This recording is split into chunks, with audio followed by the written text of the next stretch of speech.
Hi, I'm Debbie Bernstein, and today is Tuesday, October 12th, 2004. Hello. Hi. Tell me what your full name is. Lucile Cohn, C-O-H-N. My maiden name was K-O-H-N. Oh, not a big change. Not a big change. Okay. And where were you born? Kokomo, Indiana. Just happened to be the headquarters for KKK of Indiana. So what was it like growing up Jewish in Kokomo, Indiana? Well, you know, it didn't seem to be so difficult. I only had one incident with the little girl when we moved into a blue-collar neighborhood. And I was walking on our side of the street and she on the other. And she yelled over when she saw me and she says, "Hi, Kike." And I didn't know what the word meant. I don't think she did either, you know. But we moved into that neighborhood. There were only 24 Jewish families. And we were the only ones who lived on the south side, which was less than the best side, which happened to be the west side of town. And there was no temple, you know, there was no synagogue or anything like that in the town. Only about 24 families. And then there was one teacher who, with all of my siblings, she gave a hard time. You know, didn't let us in the drama club and things like that. Oh my goodness. Until the end of my high school time, the students picked up on it and they sent out some sort of a referendum, and she had to let me in the drama club and be in the plays and things like that. But you know, in those days, it was okay to be anti-Semitic. I mean, nothing that we could do about it. Sure. What did your parents do? My father had come from Brest-Litovsk when he didn't know, 14 or 15 years old. He stowed away on a ship because his father was a rabbi and he was having services in their little house on Friday evening, and someone told on him because they weren't supposed to be doing that. And there was a knock on the door, and two policemen or whatever they were shot him with rifles. And my father ran away the next day and got on a boat down in the hold or the bottom of the ship, as he told me. And he lived on rubbish, whatever he could get from the cans, until they docked. And somehow or other he managed to be in Ellis Island, and someone came up to him and took him to Philadelphia. He didn't even know how he got to Philadelphia, but he started working in a cigar factory. And after a few months, he had a little handful of money, and he decided he couldn't stay in the factory because of the smells. He had come with nothing but the clothes on his back, not a penny in his pocket, or I don't know what a penny in Russia would be, but and no language. Wow. Nothing but Hebrew and Yiddish. That's all he could speak.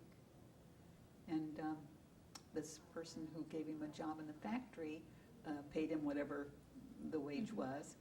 And when he thought he had enough money to do something with it, he took it to a railroad station and somehow expressed that he wanted to go wherever the money would take him, and it was to Kokomo. The man who took the money sent him to Kokomo. So that's how he settled in Kokomo. Yes. How did he meet your mother? My mother had come with her family. They didn't know. My mother was from Białystok, which was Poland at the time. My father was from Brest-Litovsk, which was Russia. And she came several years later, but she worked in a department store called Montgomery Ward, I think it was called. And he at that time was working for a Greek immigrant who had a very large shoe repair shop. And so this man took him on as an apprentice because he didn't know how to do anything. You know, he was 14 or 15 years old, had no education, nor did my mother. And somehow or other, this wonderful Greek man took him on as almost like a son, and taught him how to repair shoes and how to, if someone were handicapped, a foot that wasn't right or a leg that was too short or too long from the other one, taught him how to build a shoe. And my father became an expert, and after a few years started his own shop. So that's how he made a living as That's you how were he growing made a up? living. And then he met my mother in the department store. We went in to get something, and they fell in love very quickly, you know, both having come from the same area, Mhm. and ended up having, gave birth to 10 children. So just, So you have 10 siblings, or 9 siblings? well, right now, there are just 7 of us living. No, there are not even 7 of us living. 1 died last year, Mm. but, and 3 died very young. Okay. You know, whooping cough and diphtheria. There were no medicines and vaccines in those days for whooping cough and diphtheria. But 7 of us grew up, and I think one of the great things for my parents was that every one of us, even though we were very, very poor all of our lives, every one of us got at least a master's or 2. Oh, Every one of us. wow. And of course, my father couldn't read writing. He would write letters in Russian to his siblings. And my mother taught herself to read, Wow. but they did all right. Now, in Kokomo, did you belong to a synagogue, or was there? There was no synagogue. There was no synagogue. You know, with so few people. They Were you could- able to practice Judaism? On high holy days, the Jewish people rented the Elks Club, a big room in the Elks Club, and we Mhm. all went. There were conservative, traditional, and Reform Jews, all in the same All little in the tiny same. temple. Was there a rabbi then, too? We had a student from Hebrew Union College in Cincinnati that we all adored. He really didn't start coming till I was a senior in high school. So there Mhm. was nothing until then, Oh, except wow. the Elks Club, which had the high holy days, and a student came in from Cincinnati to do that. So did you have any sort of Jewish educational background, or? Not really. My folks really wanted us to be assimilated. Mm-hmm. When we would mention something about Russia, like when we all got married and grew up and got married and had enough income, we would take them to Russia. One couple of us would take them to Russia to see their old homes or to see who was still there, and they were very upset with us that we would even think of doing that. Mm-hmm. You know, that they didn't want to talk about Russia. We knew very little about our ancestors. Sure. They just sure. didn't want to talk about it. So when we had to write biographies or autobiographies in school about our families, we each made up our own story about ancestors. Oh, wow. Was there any sort of Jewish relics at home, or any? Relics? Or did you light the candles on Shabbat? Oh, that was the and- only thing we did on Friday night. I wasn't even sure why we were doing it, but Mother would light the candles, and she would say some kind of blessing, which none of us ever picked up on. And she would get up at 4 o'clock in the morning to bake challah and the Oh. pretzels, and she would make her own gefilte fish and her own noodles and everything, because there were so many of us. Yeah, sure. And there were no, exciting appliances in those days to make life easier for her. Sure. But somehow or other, by osmosis, I guess, because they never told us to study and they never told us to go practice, we just sort of knew that was the thing to do. That's wonderful. Now tell me a little bit about your education. Well, in high school, there was only one other Jewish girl out of Mhm. my class. There were 250 in my class, and there was just one other student that was Jewish. But among the students, we felt no difficulty. In fact, when I was a senior in high school, I was elected the all-around girl of the school, and there were 2,500 students. And the Jewish people were amazed that someone who was Jewish would make the front page, the paper. Mhm.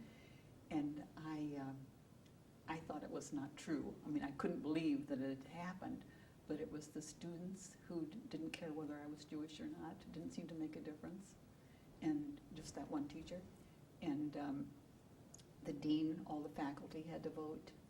And the Jewish people were so pleased because someone Jewish had gotten that kind of That publicity, recognition. Mhm.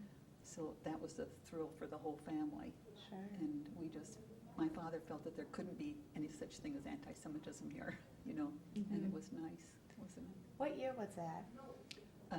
41, Okay. 1941. And then I went to nurses training. Mhm. I really wanted to go into medicine, Mhm. but there was no way I could do it financially. So I Mhm. thought if I become a nurse, Mhm. then I could earn some money and go to medical school. Well, it doesn't really work that way, you Mhm. know. So I became a nurse, went into the Army. By the time I finished, the war was almost over, World War Oh. II. But I was the first lieutenant, and I was in charge of, because I was a psychiatric nurse, I was in charge of a 1,200-bed hospital in Danford, Kentucky, and there were 1,200 patients. Wow. 1,200 patients. All, you know, we called it shell shock in those days. We call it post-traumatic stress syndrome, Sure. I think, today. But it was quite an experience. Did you go overseas in the war? No, I stayed until the war was almost over. Okay. And they did ask some of us to stay and go to Japan, but I already was accepted at University of Chicago to go back to school. Okay. So, So that's what you did from Kentucky? yeah, I did that. And that was an interesting time, sad, but it was, I Why was do you glad say I did that? it. Well, the patients were so sad, you know, Mhm. it was so quiet most of the time because they were so depressed. Mhm. And it was either that or people yelling out in their hallucinations or their terrible dreams, you know. Mm. But it was just not like any hospital I'd ever really been in. Sure. You know. Sure. And then after that, I was at University of Chicago, and I met my husband, Mhm. who was also on terminal leave. I was on terminal leave too. I still Okay. had that time coming. And after a few months, he said he couldn't run in from northern Wisconsin to South Chicago every weekend. So it was one or the other. Oh. And I had never, ever even thought I was in love, and I didn't want to lose him. So he said I could finish school in Milwaukee, and we moved up here. Oh, so he was from Milwaukee? Well, he was from Chicago, but they had a soda water plant in Waukesha, Bonton Roxo, which had started in 1911, I think, and his father had it with a friend. And then when my husband grew up and this other man's two sons grew up, they were all partners. They all Mm. became partners. What was your husband's name? Norman. Norman. And what was his father's name? Morris. Okay. So you moved up to Milwaukee, Yes. and did you attend? Well, I started in school, and then we had a little house, a honeymoon house, and I wanted children. So we had 2 children, and I went back to school when they were in school. So what neighborhood did you live in Milwaukee? Whitefish Bay. Okay. Whitefish Bay, little tiny house. It was cute. And when the first one was in kindergarten, and the other one, I can't remember, well, they were 5 years apart, then I started going to school in the evenings. Mhm. And my husband would come home early so I could do that. Oh, that's nice. Um, What are your children's names? Robert Mhm. died in 1987, and Richard last November. Oh, I'm sorry to hear that. But it was a good family, and I was very grateful. What did they do? Robert was a musician, but he earned a living selling computers to high-rise buildings in San Francisco. Mhm.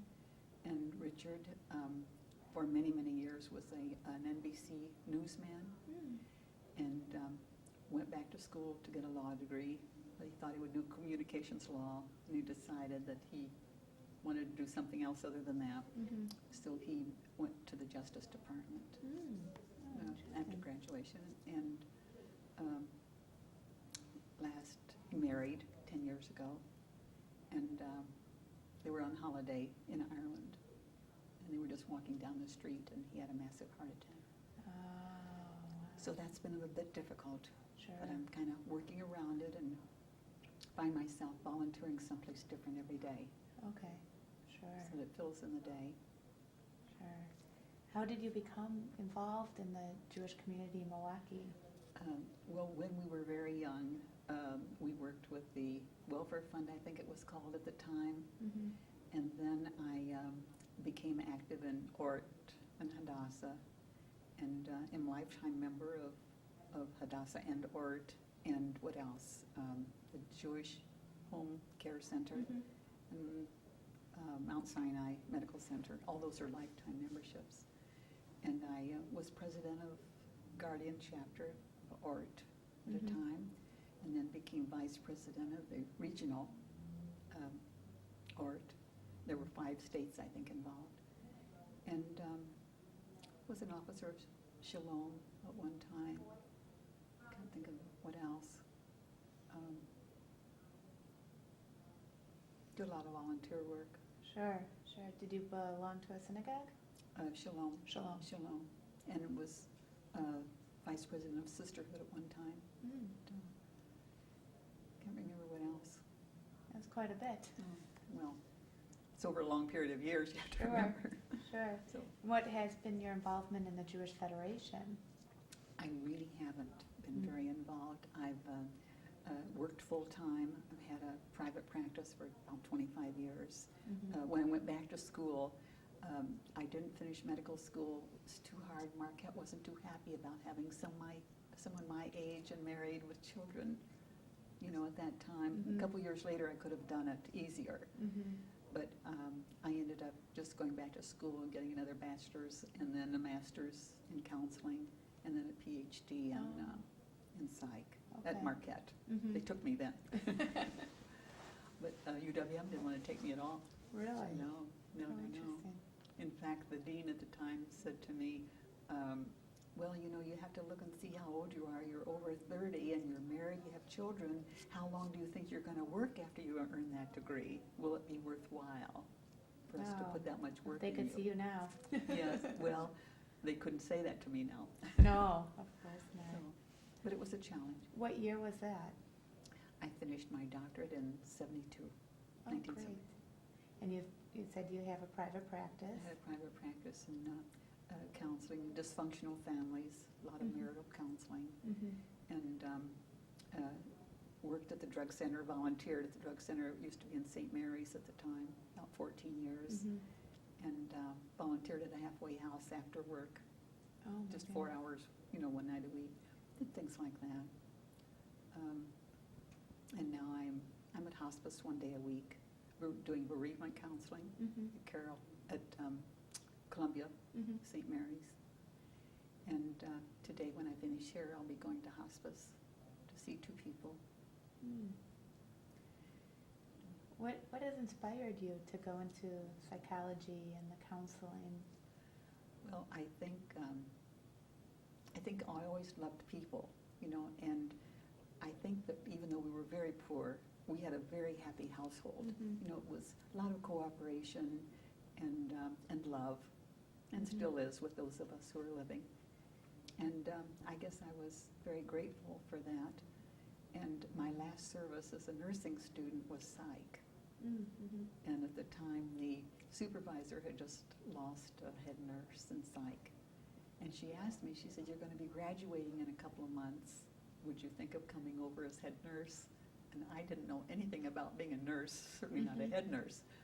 But I knew that I was going to go into the Army because it was Mhm. just, they were asking nurses to come, even Mhm. though it was near the end of the war. So I took that job until I could get in the Army. And I liked it. I liked it. Difficult because we didn't have tranquilizers at the time. It was a lot of ice sheets and Mm. that sort, and restraints, all Mm. of that, Mhm. hot tubs. Oh my goodness. A little different now. Yes, thank goodness.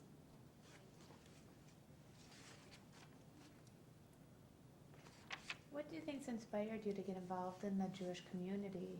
Or I should say, has inspired you in your involvement in the Jewish community? Well, I've always wanted to do more, When I was finishing high school, there was a man who came from Chicago, a wealthy businessman, who fell in love with my family. wasn't difficult to fall in love with my parents. And he had a factory in Kokomo, among other factories that he had. And he ended up coming to my family's home a lot, especially on Friday evenings. And he just said, you know, we were all complaining there was no place for us to go except on high holy days. And we didn't know anything about Judaism, really. And our parents just didn't do much about it. They really didn't. They wanted us to be American. So he said he would build a temple, and he did. But by the time it was built, I was already gone. You know, I was already gone away to school. But he built this little temple, and then they brought a rabbi every other week, Hebrew Union's student, and we all fell in love with him. He was a senior, and he sort of became my mentor. And he said, you know, he needed teachers. Well, there weren't many of us my age to be teachers. Not many people wanted to do it.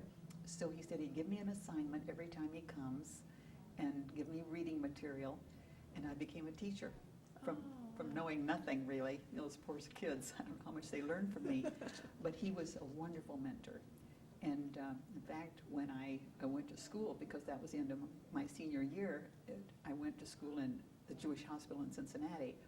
And he picked me up at this train station, and every other week or so, he would invite me someplace, either to HUC for dinner, and he would give me more things to read, and it was a very nice relationship. And then I started teaching at Emmanuel. Okay. And I did that for about 14 or 15 years, and I had a mentor there. His name was Dr. Maury Perman, and he was the director of education at the temple, and he would give me things to read. And then he would say, well, with this you need to read the commentary, so I had to read Maimonides, and you know, it was just wonderful. I think I taught there about 14 or 15 years on Saturday and Sunday mornings when my kids were busy. Yeah. So that was, I really wanted to do more, but there just didn't seem to much enough time to do everything. Sure. And I had to set some priorities, and I wanted to go back to my work. So that's what I did most of the time. Do you find yourself of recent getting more involved in the Jewish community? Or? Well, not as much as I should. When my husband and I were young, and the temple was young, we were at temple 2 and 3 times a week, you know, and would never miss Friday night. But somehow or other, we stopped going as often. I don't know how that happens, but one sets time priorities, and all at once there wasn't any time left. But I love it when I go. I feel so good being there, you know, but I just don't do it enough. Is your husband living? No, he died 4.5 years ago. And are you living in Whitefish Bay still? No, I live in downtown. Very nice. Downtown. Let's see. Have you been to Israel? Oh, yes, quite a few times. I was there last April because a friend's granddaughter got married. When the next one gets married, I'll go again. Oh, that's wonderful. Yes, we loved Israel. My husband was bar mitzvah there when he was 81. Oh, That was in really? 1999. Oh, that's wonderful. Was wonderful. He was treated like a 13-year-old, and they did everything they did for the kids, you know, threw candy at him, and, Oh, wow. and gave a wonderful dinner party, the rabbi and his wife, for 54 of our mutual Sure. friends Oh, who were wow. there. Where in Israel was? Jerusalem. In Jerusalem. Oh, was he bar mitzvahed when he was 13? No, Oh, he never no, had he it. wasn't. His brothers were, but somehow or other he wasn't. I guess the rabbi didn't encourage it or something, and at that time his peers weren't bar mitzvah, didn't become. But he was thrilled with this. He studied. The rabbi, Maury Quint, would email him every day for over a year and give him assignments, and my husband would do them, and then they would talk on the phone once a week, but an email was every day. And another friend who helped him with that had made Aliyah a lot of years ago, Marvin Klitzner, and Mhm. he would help him with his assignments. And, you know, he had to write his little essay, Mhm. and I had to write one too.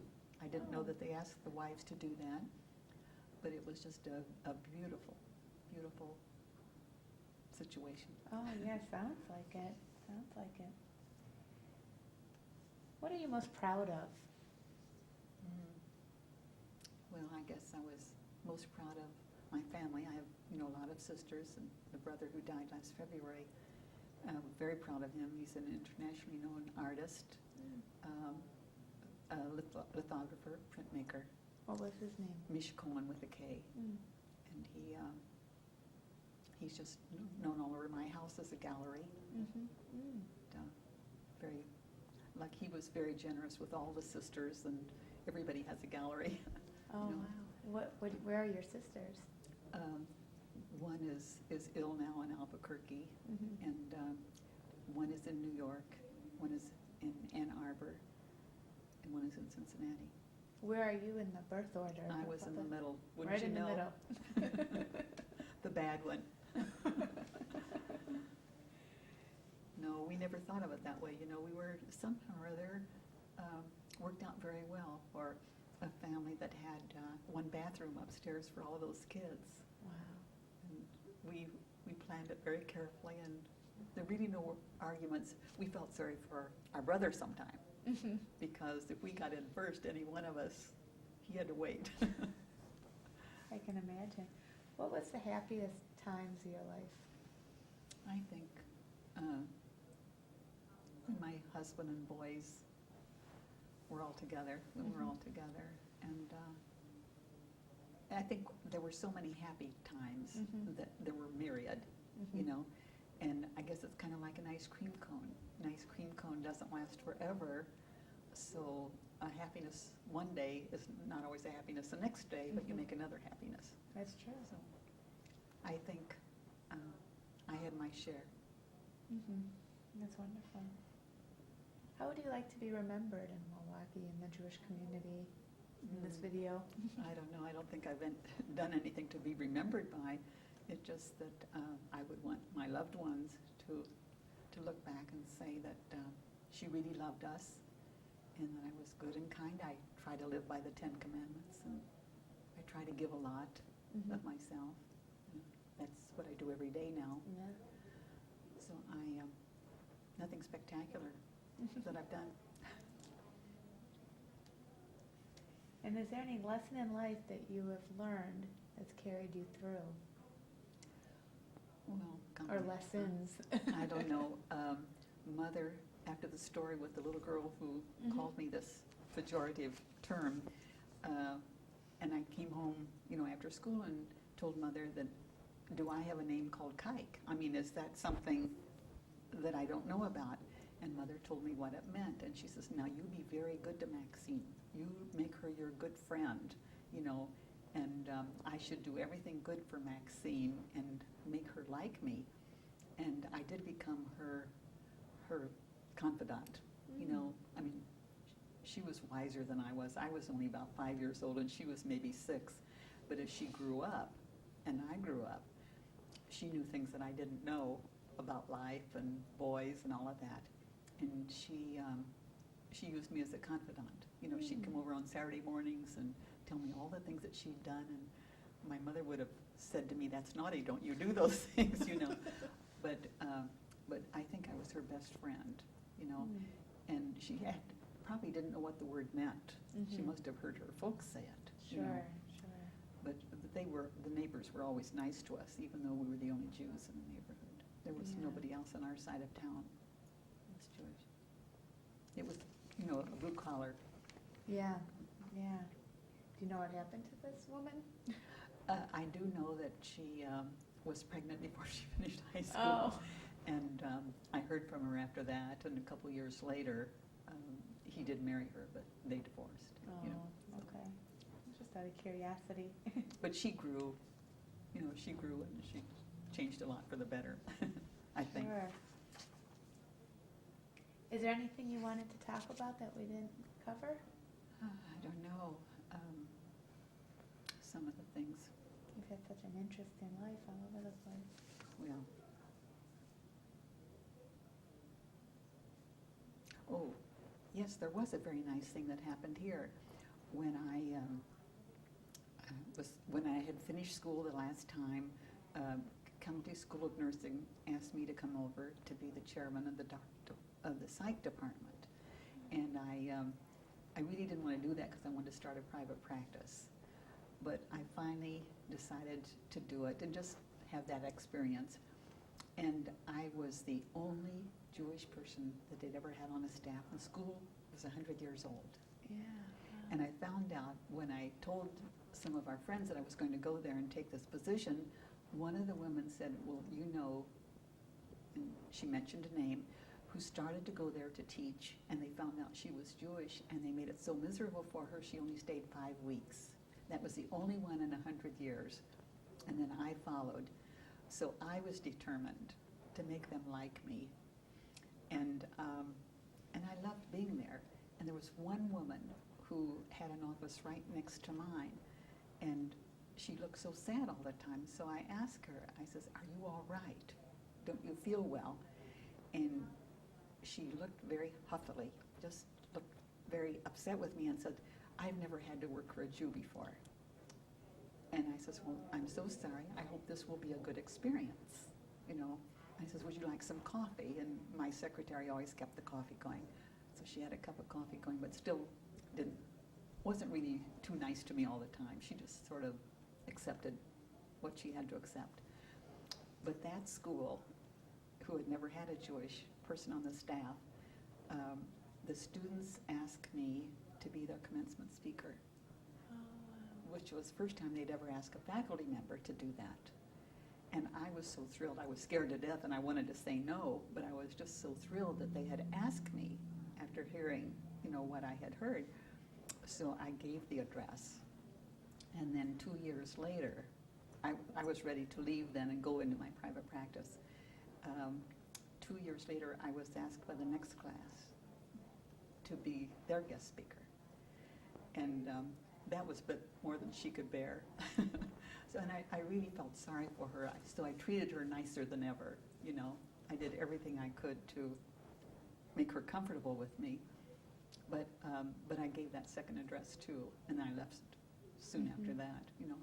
But it was a big thrill for me and for Norman because he knew what I was fighting from the beginning, a director who wasn't too pleased that I was Jewish, you know. Just based on religion. And one of the students who was related to the director came into my office one morning. I tried to get there at 6:30 so students, if they had a problem, could talk to me before school started. And one of the students came in and she was crying, and I says, what on earth is it? What's the matter? And she says, I just was told that you're going to hell. And I says, I'm sorry. And she says, this one teacher said that you aren't a Christian, and we know that if you're not a Christian, you go to hell. And we're all so sad. And I put my arms around her, and I don't remember exactly what I said. It was just that she shouldn't worry, you know, that I'm going to be okay, even though I'm not a Christian, you know. Wow. And that little girl became my friend. You know, she still writes to me. She lives in a little town up north, and I still get lovely anniversary cards and nice. holiday cards from her. She married and has 6 kids. Oh my gosh. But that was something I'd almost forgotten. Almost forgotten. And when was this around? Well, let's see. Must have been in the 80s. Oh wow. In the 80s. Doesn't seem that long ago. No, well, I think I was there about 12 years. Okay. Worked there about 12 years. Oh, how neat. Is there anything else you'd like to share? I can't think of anything that's really important. Oh, it's all important. Oh, I do some other things with volunteering. I volunteer for special events at the Art Museum, and I'm a docent at the public library. And I tutor inner city kids one night a week during the school sessions, you know, and helping them pass tests or helping them read, whatever. Go to nursing homes, And I have a support group, infertility group, 7 couples. I've been trying everything, you know, a lot of them very depressed. Sure. So we're working with that. And I do a support group with dysfunctional families.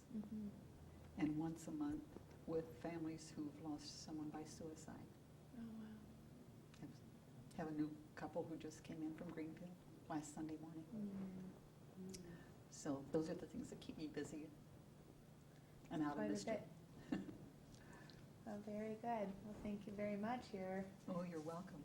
stories are very inspiring, especially for another woman in medicine. Well, thank you.